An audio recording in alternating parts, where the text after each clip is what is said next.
Welcome to the last breakfast. Please enjoy the video. You begin by installing the required Python packages and authenticating with Huggingface. Run pip install for datasets and transformers, then log in with your token so requests are authorized. Once done, set hfhome or an environment variable to control where datasets cache, which prevents permission surprises. You want reproducible behavior and minimal waiting. Authentication also enables private dataset access. Make sure to choose a Python virtualenv or container for isolation, because package versions can change results.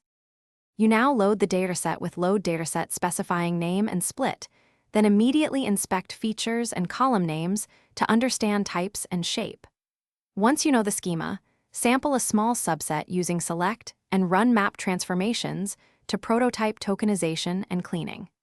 This reveals issues like missing fields or mismatched dtypes before large downloads. Make sure to test tokenizers and batching at small scale so memory and performance assumptions hold.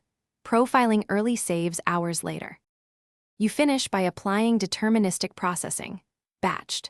Map calls with remove columns and explicit cache file name, then save to disk or push to hub for reproducibility. Once done, integrate with your data loader using set, with format, torch, or numpy. If something fails, debug by inspecting column dtypes and null values, then rerun map on a small slice to isolate the problem. Make sure to clear cache or change cache file name between runs so stale artifacts do not mask fixes. Thanks for watching. If this was helpful, leave a like and consider subscribing. See you next time.